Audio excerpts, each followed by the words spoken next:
Hello, and welcome to the Green Team of the Legendarium, the weird little spinoff where patrons of the Legendarium talk about books and topics the main crew hasn't gotten around to yet. I'm Little Red Book, and tonight I have with me the man who has an endless to be read list, Cesky. Hello. And I also have with me the woman who is finally ticking off a book from her TBR, Megan. I'm so excited. And I have with me a brand spanking new pontificator on books, Secret 42. Hi there. Tonight we will be discussing Volume 1 of Jonathan Strange and Mr. Norrell by Susanna Clark. This will be chapters 1 through 22. Before we get into spoilers, what are your overall thoughts on this book? I did it in one try, guys. You did. Now, who do you want to start? Megan, what are your overall thoughts so far? I am loving this book. I've been having a hard time sitting and reading lately, and this book is a really good example of why. Because it's like when I sit down and I read it, it's really dense, but it's really like every chapter is so funny, or every like paragraph is so funny and interesting. It's just packed full of atmosphere and character, and I really like that. How about you, Seeker? It's very. Bleh. Oh no! Oh no! Yeah, you caught me on a different train of thought. I wasn't expecting you to come to me next. Okay. The style is very very different than what I'm used to, but I have enjoyed it thoroughly, and it has. What has captured me most from the very beginning is that the book has an 1800s feel to it. Yeah. From the first paragraph, I knew when we were before it told me. Okay, Cesky, lay it on us. Well, I'm sorry to say this, you guys, but I struggled my way through this book. And then at about chapter 10, I just started skimming the book. And then I finally got to chapter 22. Well, I got to 21, thought I was done, and then had to continue to chapter 22. I hate her writing style. I didn't like it that much in Piranesi. I still really don't like it here. It's quality. I can recognize quality and greatness. It's definitely not for me. I struggle and hate every minute of it, basically. I'm sorry. Oh dear. But no, I can see that because it feels very. I don't know how much Charles Dickens you've read, but it feels very Dickensian, where he likes to have these very long, rambling paragraphs about characters that may or may not ever be important again, but he really wants you to understand every individual you spend any time with. Yeah, exactly. It can get you off track and kind of. As I told a couple people, it's a 1-page book being told over 10 pages. Yeah, similar to Dickens. He's the same way. Oh yeah, I love looking up his descriptions of deader than a doornail and an entire paragraph describing a door knocker. Oh yeah.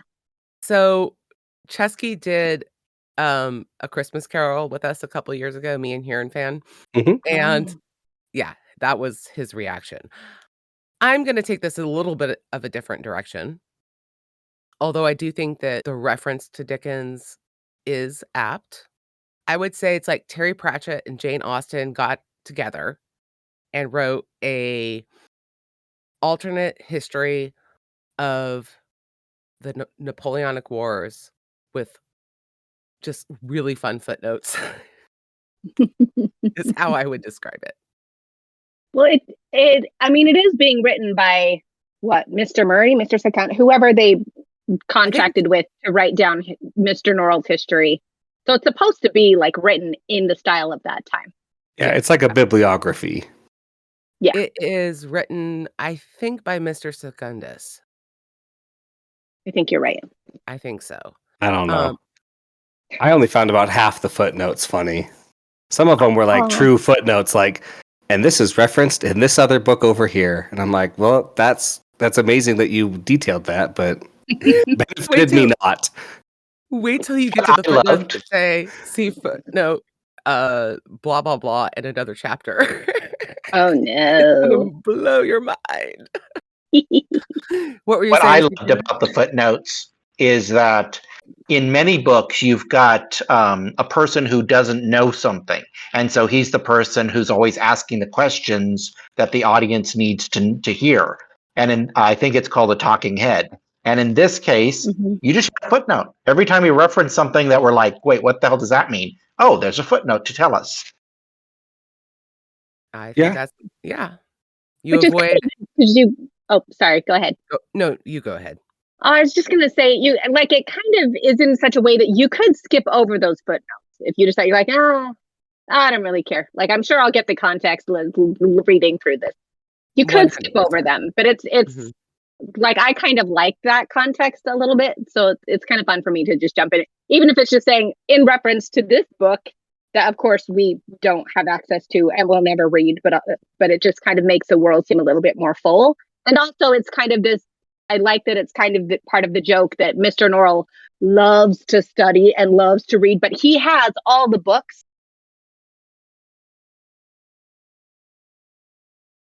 I'm sorry, is that a spoiler?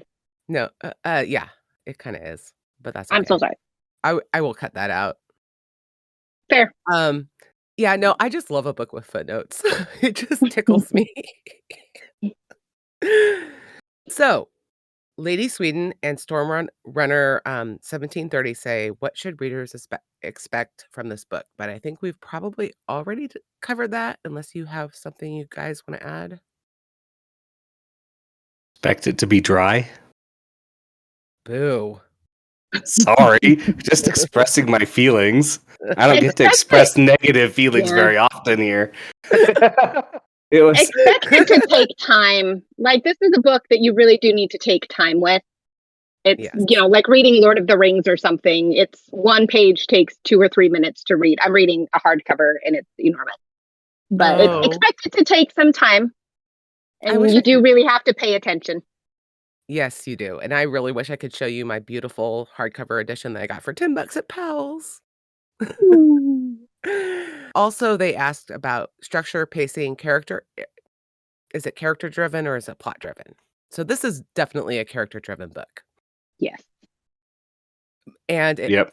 we already said, as Megan said, it takes time. You have to sit with it. Any other thoughts, Seeker? Not on that topic. Okay. Chesky, hit us Yes. with your summary. All right. I have a little bit of a chapter summary here, so I hope you're ready for 22 bullet points. All right. Okay. Some boring people, aka fake magicians, meet with other boring people. Two of them decide to ask the question, "Why is magic gone?" in English, and visit someone less boring, but he's a little bit more depressed instead. Chapter 2, Mr. Norrell sends a strongly worded letter and bets his name against theirs. Chapter 3, a housekeeper worries her food isn't as good as it used to be, and then some magic happens. Number 4, Norrell moves, goes to a party, and like all true nerds, opens a book and reads while listening to people gossip. I think you would identify with that. That's the truest. Mr. Norrell makes a friend and commits to go to more parties he doesn't like, and is told that French windows will help him bring magic back. Tries to get into government. The government explains. What was I saying there? 3 letters. I don't remember that one. Sorry, but coughing is supernatural, especially when you're awkward. And Drawlight gets bored for the first time and contemplates his own death. Number 7, there are bets about death and the loss of £1,000 a week. Mr. Norrell, against his own advice, decides to work some necromantic magic. Number 8, the question chapter. Are you someone if you're dead? Then Drawlight pontificates meaninglessly. Who are you? When he's talking to the fairy. The prophesied number 2 magician. And half a life is better than no life. And then, where has my pinky gone? Yeah. I'll try and speed through these ones. These ones are a little faster. Chapter 9, 3 events in a week is too many. Mr. Norrell tries to get a job in government and fails successfully. Number 11, magic ships confuse the French for a week. Number 12, 2 carts crash. The ministers of government do a good deed by accident, and Mr. Norrell scries and a mermaid talks. 13, Vinculus. What? I said We I can love talk that about scene. that The later, mermaid yeah. is so funny. Vinculus barges into Mr. Norrell's house, rants, prophesies, and leaves. 14, we learn a lot about Jonathan Strange's dad. We spend an unbearable amount of time with Mrs. Pole and fake magicians. 16, people get ready for a party. 17, much ado about nothing. Mr. Black experiences some magic. Now, I'm sorry, this is the part where I've kind of like checked out for the most part, so these ones are very bare bones. I'm sorry, I couldn't deal with talking about hairdressers and things for 14 paragraphs, and then I just want the magic. I love that. I want the magic back. So, number 18, the fairy deal strikes back. 19, Mr. Pole also meets the fairy. 20, Mr. Norrell, to his chagrin, almost starts a school, then backpedals wildly and boots all the false magicians from London. True that. Childermass does some magic with Vinculus. Vinculus tries and fails to do magic, has the talent but no learning. And Vinculus is weird because he's married 5 times at once, and that's just crazy. Chapter 22. Oh, sorry, what's what, Fred? I was gonna insert a rude Mormon joke, so never mind. Oh, thank you. Yes. We don't do that anymore. I know. Those are not real But it's Mormons. so easy. I know. It's right It's there. because it's easy doesn't make it good. You have to have good jokes here. Come on. We have standards on this podcast. Do we? Do Oh, we really? I mean, based on my summary, no, but we try. Starting now. We have standards. Yeah, chapter 22, we finally meet Jonathan Strange while he tries to woo a girl. Clubs are not as good as pistols, and Vinculus sells some strange spells, and Mr. Strange sucks at small talk. That's where we left off. I mean, in fairness. Well, and does his first little bit of magic. He does do his first bit of magic, but it was very awkward up until then. Yeah. I actually love Jonathan Strange's, imagining what the conversation with the girl will, how that'll go. I did. That part was pretty funny, and then the author takes like a note to be like, just so you know, that isn't actually how she'd respond. That's just how he thinks she'd respond. Like, so I like that. It was funny. But don't we all do that? Like, Oh, absolutely. That's why it's funny. it's Yeah. But he also grew up with like the worst, most negative dad ever. So you can kind of understand him being like, nothing is going to go well. It's going to be terrible, but I'm going to love her for it. Yeah. And then it turns out she's the loveliest and he almost doesn't notice. Yeah. oh, sorry. No, I was just gonna say I liked his plans. I tried to do this, and it was raining that day, and I couldn't do it because of this, and I forgot that guy's name. So I'm sure something will land in my lap eventually, and I'll do that. But it just was funny. I like that. It made me laugh. Magic. Yeah. Hey, I guess I'm a magician, and I'll go do magic. So, what do you think about the book? Because it's named Jonathan Strange and Mr. Norrell, but we get almost no Strange in this section. I think Cesky has thoughts. Yeah. Well, I mean, how spoilery can we get right now? No, we're in spoilers. 'Cause you Okay, gave us- good. Well, Because I'm assuming, by the way, that none of you have read past the first volume. no, Correct. I haven't. Okay. No. Because I was a bad girl and I reread the whole book again. Wow. Such a bad girl reading books. I mean, I expected a little bit more camaraderie, and I guess I shouldn't have expected. Well, just from Jonathan Strange and Mr. Norrell, I kind of thought it would be not like a buddy cop, but like a buddy cop where they're like together and doing things. And apparently they're going to just be enemies because Jonathan Strange thinks that Mr. Norrell is a banker. So I was because from the title, I assumed it was Dr. Jekyll and Mr. Hyde is what it would be. Oh. See, I had the half advantage of seeing a commercial for the TV show back when it was on, so I knew they were two separate people. But Yeah, like and that's all I I've seen. I did I did watch it was a BBC series, or I don't know, but I did watch it like 6 or 7 years ago when that came out. So I have very vague memories. So I knew there were two different characters. And that it takes a while for the story to get going.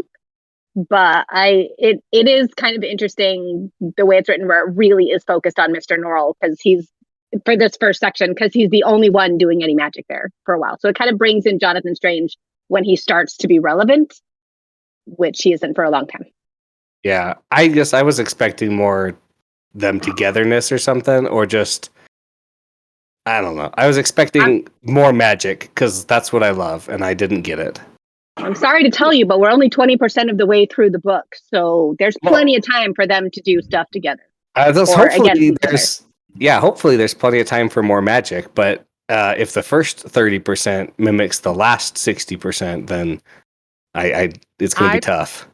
I promise you, there's a lot more magic. Yeah, I remember when I picked up this book, being very confused by it for the first third, because I was like, who's Jonathan? Why is he like the leader? So the book is chronological, except for a couple flashbacks and the footnotes. Basically, the book starts in 1808 and goes through 1819, I want to say, maybe 1820. So it's that period of time. And so when you get into late Napoleonic Wars. So when you get to the part where Jonathan Strange meets Viniculus in the hedgerow, you have caught up to the timeline that started out. Does that make sense? Yeah. So you're saying that when Jonathan Strange meets Vinculus is after he's been kicked out by Childermass. Yes. Right. So so it's in chronological order from like chapter 21 to 22. Right. And so you do have the backstory with his dad dying and stuff, but that's so you're all that was caught a up. whole chapter. A whole chapter. I know. I love that chapter. Jonathan Strange. We got a lot about his jerk dad that tried to freeze someone to death and froze himself, but I was like, oh, this is going to be great. We're going to learn about Jonathan Strange. We're going to see him doing magic as a young child, maybe, and maybe he's always just been, magical. And then it literally mentions him twice, and I was so disappointed. I thought that chapter was hilarious. This old dude who's just a vindictive jerk. And he's like, oh no, I made this guy really sick. Let's open all the windows. And he ends up dying. And it works out for Jonathan because now he can go propose. Just made me happy. Well, and I also think it's hilarious that they're talking about the manservant, and they just call him the manservant through that whole chapter. And then it's 50 pages later that they're like, oh, by the way, let's give this guy a name. It's Jeremy Johnson. But every other time, they literally give you a whole personality for Mr. Norrell's lawyer, who's only in 3 pages of the book. But you know that he's the sweetest guy in the world. And you're like, but in this other instance, this character is going to be very important, but we're just going to call him the manservant just for fun. Because that's what Lawrence Strange considered him to be. Hop in, Seeker. Mm-hmm. Thoughts? Well, actually, it's something I noticed in my second listen during this scene, is that there is little to no inner dialogue or declared motivations for any of the characters. We've got an omnipotent narrator who's simply telling everything from a third-person perspective. And I've never seen that done before. And it leaves you, well, it leaves me anyways, with no idea what the motives or why these people are actually doing anything. It is more common in older fiction, for sure. So, okay. That's a good point, though. And that chapter especially is like that. Yes. Yeah. It feels almost like it's from a different book in kind of some ways.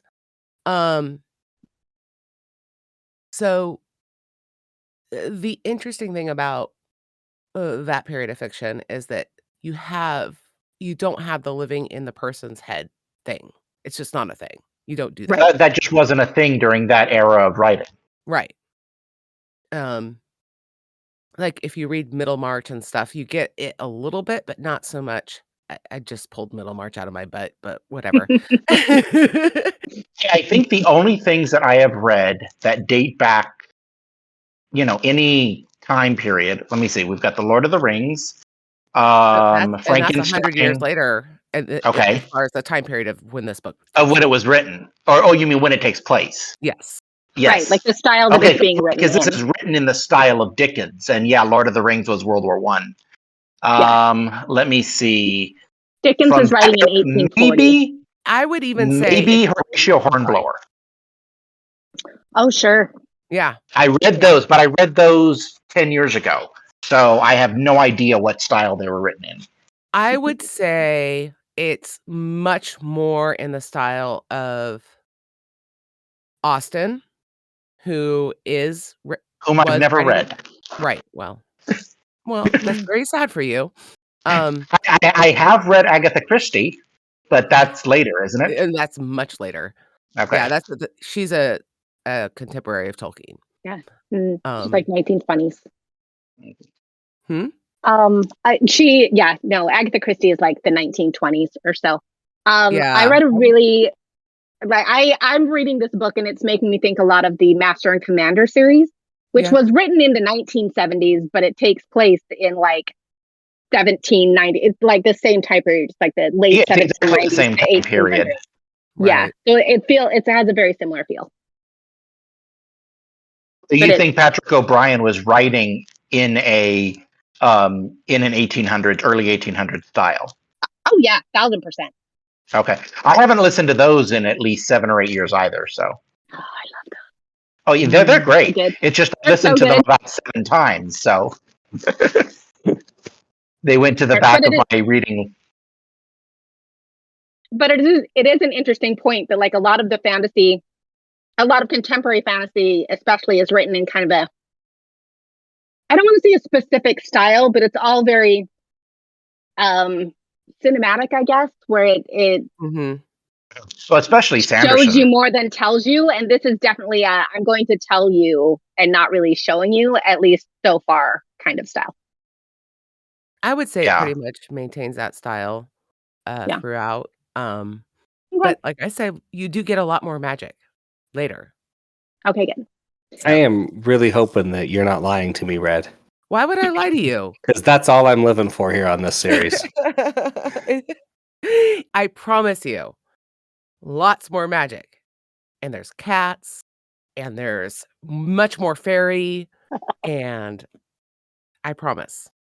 Yeah, I'm loving that the fairy in this story is like the old school fairy where they like fairies used to be really wicked and mischievous, and I'm like somehow in the last 100 years they became like these lovely, benevolent, adorable creatures, but not so much in this story, and I'm really enjoying that he has definitely got his own agenda and is not a nice person.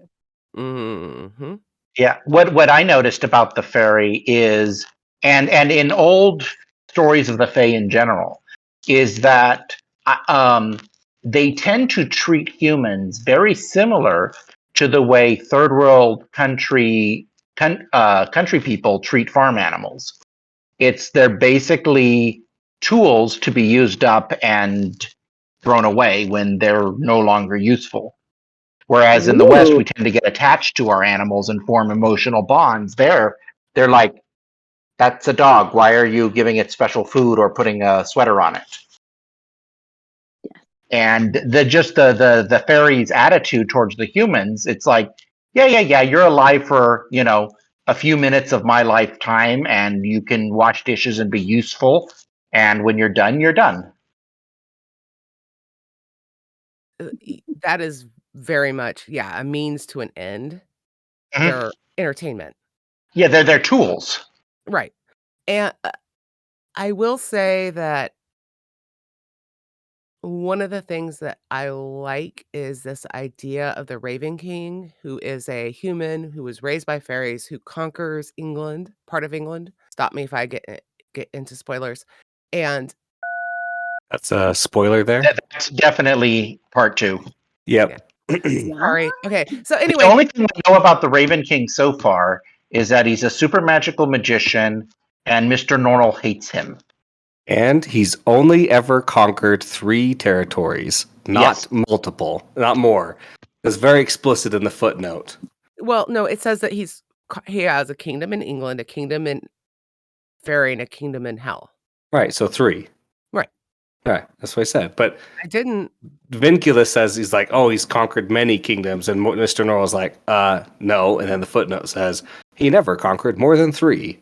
Right. Blah blah blah blah blah.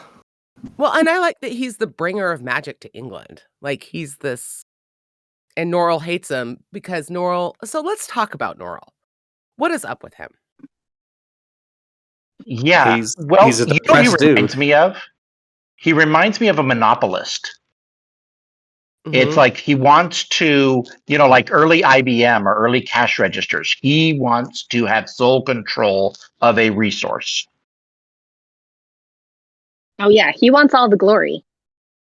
Yes, but I can't tell if it's just glory because it's like he also doesn't, he also seems to not like the glory or whatever comes with it.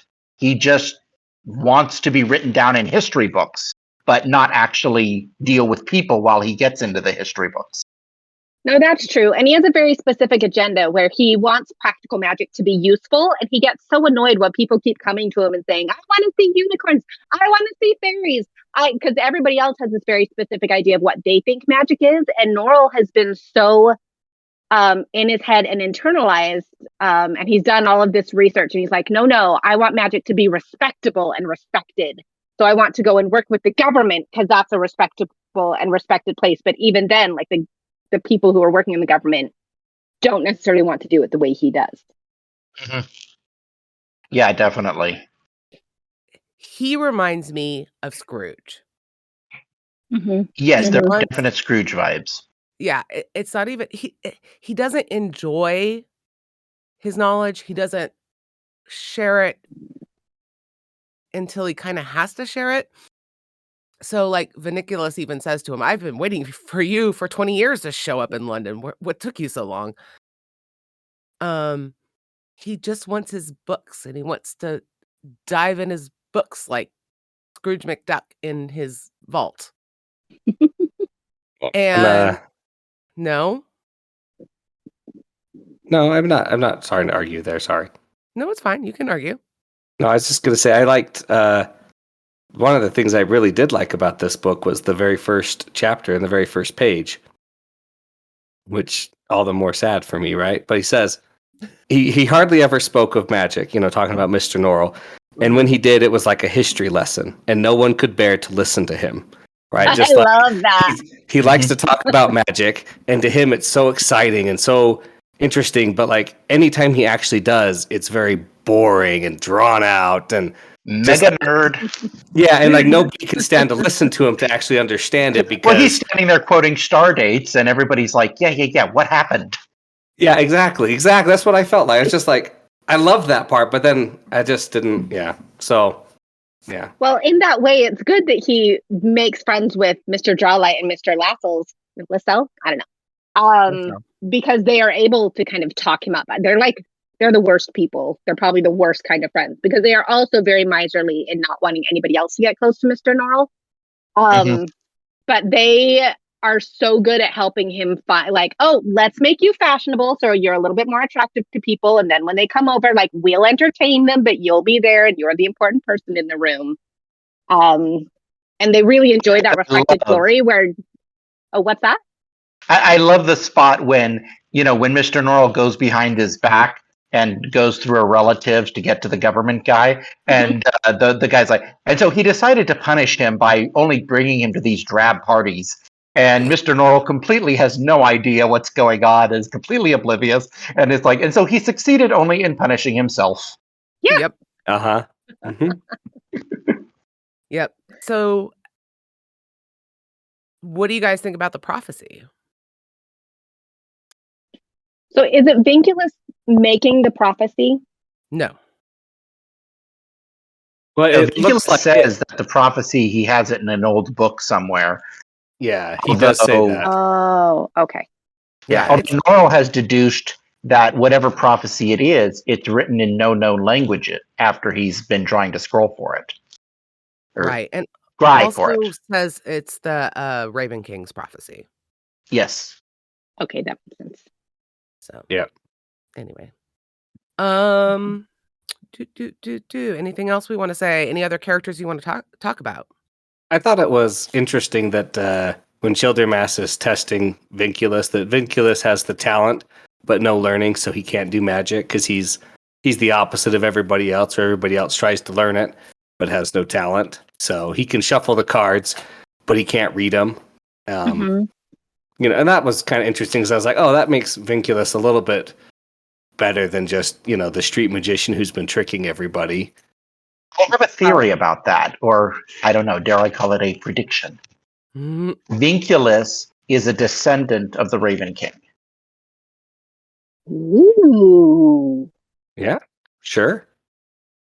it's a cool idea. I So want that to happen. that's why he has the book, and that's why he's got some magical ability.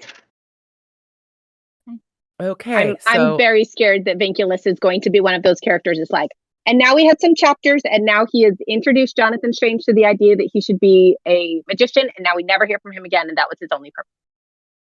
I'm worried that that's what it's going to be. So I really hope I that hope you not. are He's correct. so much fun. I know. he is a fun character. So is We need an Childermass, educator like actually. I love the Childermass whole sleeping under the hedge thing, and the villagers are like, "Wait, did any of you wake him up before these people on horses came by? Because maybe they're manifestations of his dream." what I like about so Childermass is actually one of my favorite characters. I like Vinculus fine, but the fact that he goes and questions the wives of Yes, him, and he's he's so like thorough. and to the shock of everyone, one of them fell in love with him. Yeah. That was pretty funny. I'm a It's all little. Oh, sorry, but I was going to say something about Children Mass. I was going to say I'm a little interested to see more about him, just because he's the one who kind of pushes Mr. Norrell to actually go to London, and he's the one who he does magic with Vinculus. Like he reads the cards. So I wonder if there's more Much to to Mr. him. Norrell's disapproval. Yeah, I wonder if there's more to him than meets the eye. Just like he's hiding something too, or arranging things behind the scenes, perhaps. When I do think that, oh, go ahead. No, you go ahead. Because No, I'm getting to the point where I can't say a lot before I start spoiling things for you guys, fair. not just our Well, audience. I was going to divert a little bit from Childermass, so if Okay. you want to say something about him, please do. I just love him. That's all I have to say. No, it's nice that he is one of those very capable servants who his master has always had his head in a book and is very shy and doesn't really want to do anything. So Childermass is used to doing everything and taking care of his master. And if that includes helping him to go to a party, I will help you get there and I will explain to you what you do and who you talk to. I'm kind of enjoying in this book that we have three. I feel like we're following three main noblemen, Mr. Norrell, Sir Walter, and Jonathan Strange, but they're manservants, or their right hand man for each of them is an important character in this. They are all affected by this magic as well, and so I'm curious to see how that goes, because we already know that. Oh no, I can't think of his name. Mr. Poole's servant, who I want to say his name Stanley, and I know that's wrong. Stephen It is Black. Stephen. You mean Stephen Black? Yeah. Yes, where he's already been affected by the magic in his household. And so, he and Mrs. Poole obviously have both been affected, and they both were very efficient people before. And that, I love the whole conversation about how Mrs. Poole and Stephen Black were both afflicted in the same way, but it affected them differently because Stephen Black was a servant and was not able to just sit around all day. So he people just thought he was grumpy, but they knew Mrs. Poole had something wrong with her. Yeah, so I'm fascinated to see. I love children. I like Childermass on his own because I think he has a lot of personality, and he's definitely just very he's aware of the magic, and he's not going so far as practicing the magic, but he's also affected by it because it is such a, I mean, it's the profession of the man that he is serving. I would say that reading the cards counts as practicing magic. Yeah, probably. Yeah. Ugh, cards are so creepy. I love that he drew the cards Mhm. Yeah, he drew them out of memory of a guy who was going to go die. on random pieces of paper. And the one that he pulls for Verniculus has writing, you could see the writing through the skin of the person. Mm-mm. But that is the fact that it's on random pieces of paper too is an interesting like artifact of the era when paper was expensive. Hmm. You know, so you would reuse and you would make lists on the back of your lists and you know all of that kind of stuff. And I'm not the only one who does that. Yeah, but they all did it out of poverty, Megan. I know. I do it because I don't know. I don't like wasting paper. Hey, You should see the little strips of paper that I have pasted into all of my books as notes. Hmm. Just reuse them and reuse them. So do you have any favorite scenes, guys? well, I already said mine. I think is the scene under the hedge.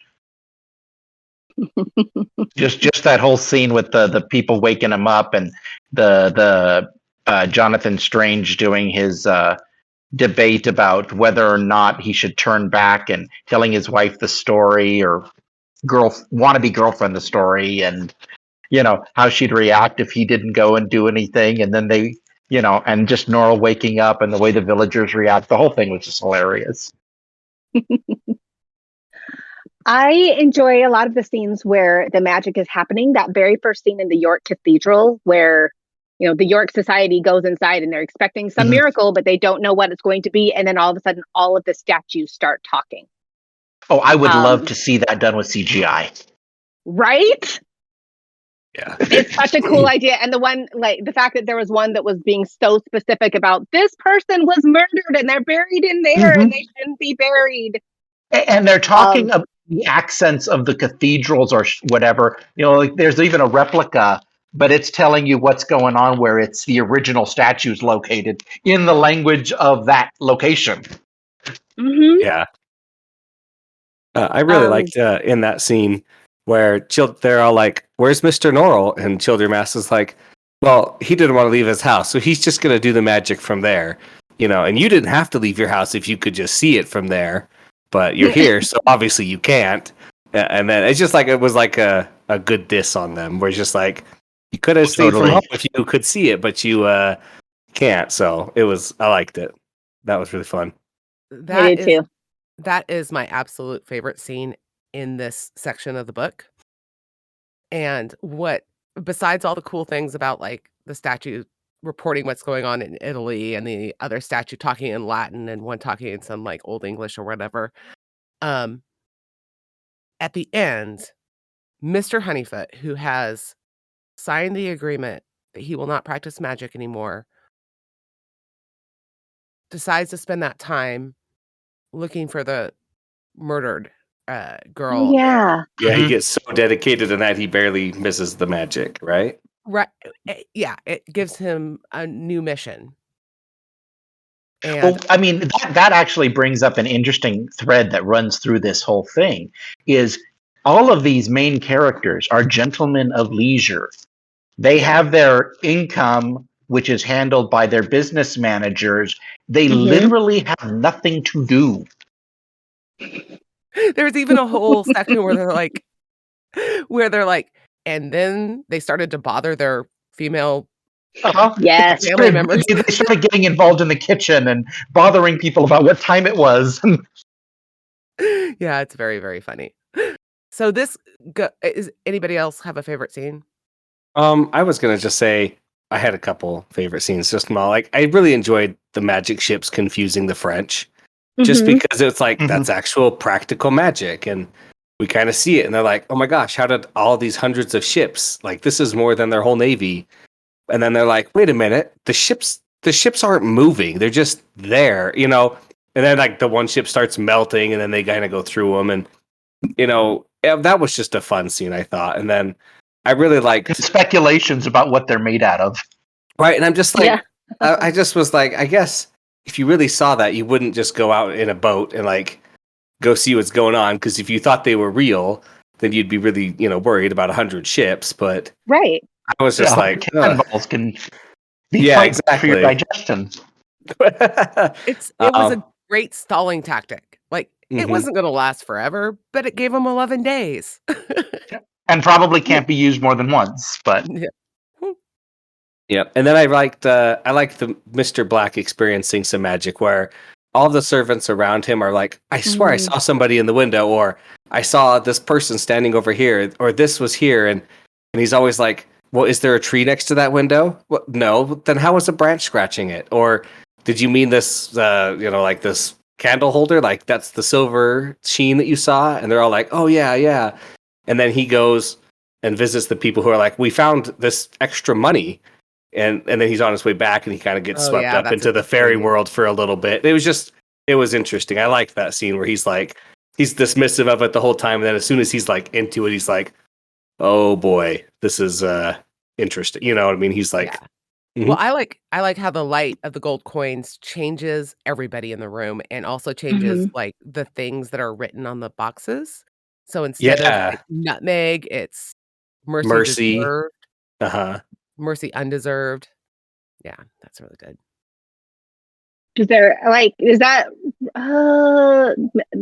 Don't answer this question if it's a spoilery question, but is that indicative of like there being two worlds on top of each other? Where like we are in the real world where it's nutmeg, but in the fairy version of the real world, that drawer is holding something else.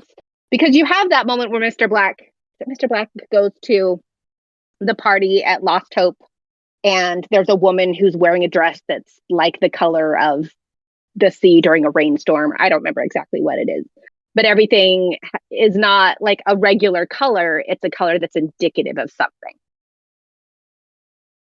I don't have an answer. I mean, I have an answer that might be kind of spoilery, but I don't know that is even the answer. It might just be my theory. No, my thought was that the ingredients turned into the potions that could be made out of them. Ooh, that's a cool idea. You know, like a potion for undeserved mercy or something would be made out of using nutmeg as its prime ingredient. Huh. Oh, I took it more like Megan, where it's just like, oh, this would be ingredients in a different type of shop, right? You know, mercy that was undeserved and mercy that was deserved, or it's just like they were spices and stuff here. They were spices or similar there, but that gets into the overlapping parallel worlds thing. Yeah. Well, but it's also interesting that those might be the kind of things that could be bought and sold in another world. Oh, let's just buy a pinch of mercy and we'll distribute that and grow it in our garden. Grow the mercy. The other part I like about Mrs. Brandy is that, you know, she keeps having Stephen Black come and try and offer her money. And she's like, I have some chocolate. Do you like the chocolate? Blah, blah, blah. Oh, no, I might need that guinea later. And you don't have to pay me. Now the men who are reading this might think women just don't have a head for business. But the women know. She knows what her business is. It comes out later that he has caught on to what she's doing as well. It does. Yeah. You're so cute. Another scene that I really find fascinating is the necromancy scene where we meet the man with the thistledown hair. And he's talking with Mr. Norrell. And first of all, Mr. Norrell is so insistent that his two friends leave the room, and they so desperately want to be there to see the magic. And he's like, no, you can't be here. Because he is very aware that he will be calling up another spirit to help him, I think. I don't know. It doesn't say that, but I get that sense. Oh, yeah. And then you meet this man with thistledown hair. Anyone to know. Oh, yeah, no. He wants all of the... we know he wants all the credit. He wants to be the only practical magician. But we meet this man with the thistledown hair, and his first offer is rejected. And so he's like, okay, then I want half of her life. And so Mr. Norrell assumes that that means one thing. And we are slowly finding out that he was totally mistaken in what half her life was going to entail. Well, and I'm like sitting you there said, and I'm it's reading the it and I'm typical like, fairy, oh yeah. my God, you are not a lawyer, or else you would have been like, what do you mean half her life? Do you mean you want the first half? Do you mean you want the second half? And he would have been like, no, I want the part of it when she's not like, it's, he She really want did the not good think times. that through. Yeah. I want 30 seconds of every day. So all she can do is just sit around, which is lucky because she's a noble lady, so she can. Yeah. But No, that Unlike the poor servant who has to keep doing his work even though he's falling asleep on his feet. well, and he's also trying to seduce Stephen Black in, where he's like, oh yeah, well, Sir Walter has never done anything for you. And Stephen starts to say, well, no, he's done so much and he's been really good to me. But like all of a sudden his brain gets foggy and he can't remember that anymore. And, oh, you're right. I must be like everybody, even the regular people thought that he must have been descended from kings in Africa. But now you have this fairy king who's really planting that into his brain. And that's just not going to end well for Stephen Black. So speaking of that particular scene, the fairy's demand is that he gets credit for all of Norrell's magic. And that is what Norrell refuses. Right. And instead he bargains away. And he's even like, but what if they find out that I bargained away half her life? It's like, dude. Well, half a life is better than no life. Yep. I mean, that's what he says. That's Would it have been the same conversation if they had been bargaining over a man? Or was it the fact that it was this woman? Because I'm like, they're not even really caring about what her life Norrell is going to cares. be. Yeah, I don't think so either. He is. Yeah, I don't think Norrell. A different man, maybe, but not Norrell. Norrell, it's like there's him and there's everybody else. Yep. True. Yep, That makes sense. Okay, Mhm. so we've touched on this a little bit, but Kipton asks, what is the most relatable part of being an English gentleman as portrayed in these books? Relatable? That's what the question is. Having your I day don't know, ruined. the ability to read books? The assumption that your opinion's going to matter to someone? Hmm. That's Having interesting. I time to know. talk about books? With the in the very beginning when they're talking about the magicians, and it says that the only thing that's guaranteed is you get them together, and if two agree, it's guaranteed that everyone else will disagree with them. And it just that just struck me as so human. Yeah. The other one I really like is Mr. Jawlight says, there's nothing in the world so easy to explain as failure. It is, after all, what everybody does all the time. That feels true. Oh yeah. That's relatable. I understand that. But I also think it's funny that it comes from Jawlight because he literally does nothing useful ever. Just wait. Excuse you, he introduces Mr. Norrell to a ton of parties. That's so useful. Don't you know that that's what English society is all about? Parties and parties. Very hot, uncomfortable parties where everybody hates them and then raves about them the next day. Isn't that crazy? That whole scene where Mr. Norrell goes to the first party and meets Drawlight and Lascelles. I'm going to say it differently every time. But literally, he just sits there and he listens to them talk about him. Like Mr. Jawlight's like, oh yeah, I totally know him, and is telling everybody all of these stories, and Mr. Norrell's sitting there. Like, and again, you don't get Mr. Norrell's point of view. You don't know what he's thinking about it. You just hear him hearing all of this.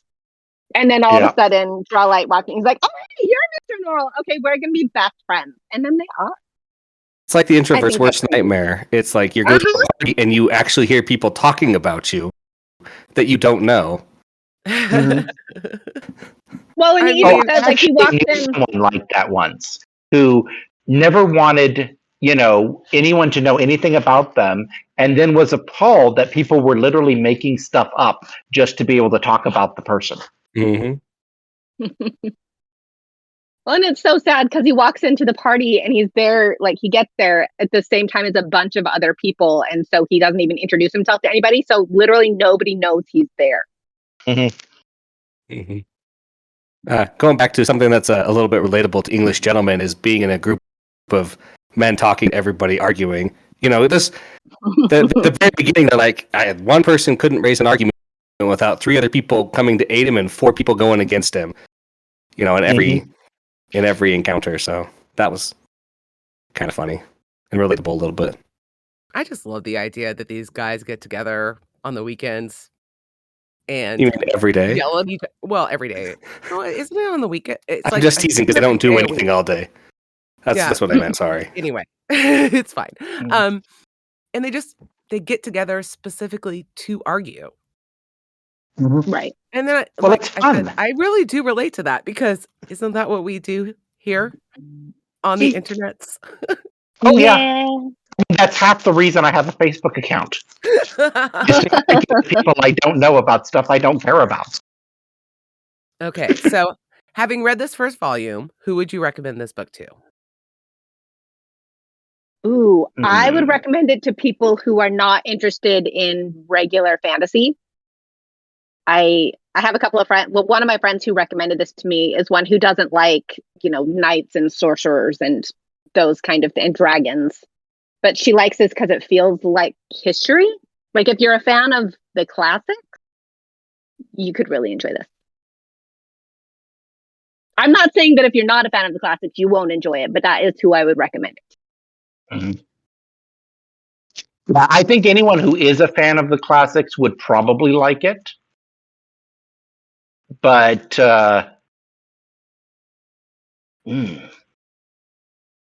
People who like history. well, Okay. the Fake Napoleonic history. era history. I would recommend it to people who like that dragon book. All right. Natural History of Dragons. The Natural Oh, History. National History of Dragons is Oh, better than this. No, it's not. Yes, it Um, is. it's just different. It's just different. It's not better. it is different. No, it's different and better. I'm sorry. I would recommend it to people who like atmospheric fiction. Okay. People who are more interested in character than plot. Definitely. Yeah. And Chesky Yeah, would well- recommend it to no one. I would recommend it to my worst enemy. I was gonna say. That's a And- little bit of an overreaction, don't you think? No, I mean, I I really don't like the writing style. That's all. On a more serious note, I would recommend it to people who kind of like the dry, boring tomes of history books in school. If you like those, then you'd love this one. And if you like Piranesi, or you like her writing style, or similar to like the classical writing style, yes, I think this is the book for you. I don't like Piranesi at all. But you like the writing style of Piranesi, I bet. Yeah, I would actually recommend this to your wife. I think she would like this. I'll give it to her. I'll see, but I don't think she'd like it. Okay. Oh, is she your worst enemy? That's so sad. No. I'm just kidding. But I'm hilarious. what did we read together with Stephanie? She liked we that. read she gave it the same you gave it. Shades of Milk and Honey by Robin Kowal. Marie Robinette Kowal. Yeah, I think if you like that, you would like this book. Yeah, if you like Regency, you'd probably like this. Yep, for sure. Yeah, it has that feel. Okay. Any closing thoughts before we say goodnight? I'm in it for the long haul. So I hope it gets better for me personally, because you guys like it, so I hope I get there. We get magic and we get war. Mm-hmm. I'm just enjoying the uniqueness of the style. And it almost strikes me to have a touch of mystery to it as well, because we don't really know what the motivations of Strange or Norrell are, or what either of them will try to achieve, and what's Vinculus's motivation. Why is he doing what he's doing? And I'm very curious to see where that goes.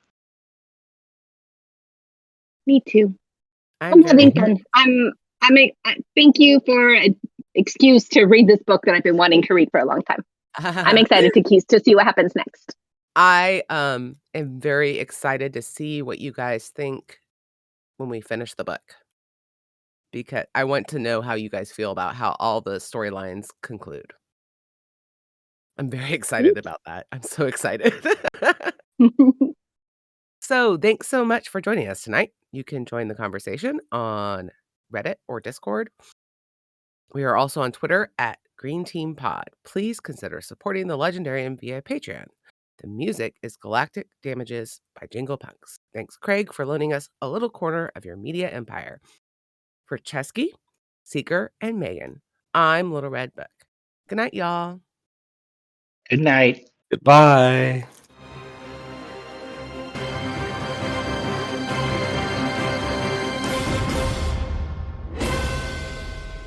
Sorry, my throat's a little scratchy sometimes. It is. It's fine. Aw. It's fine. I'm scratchy too. I'm getting over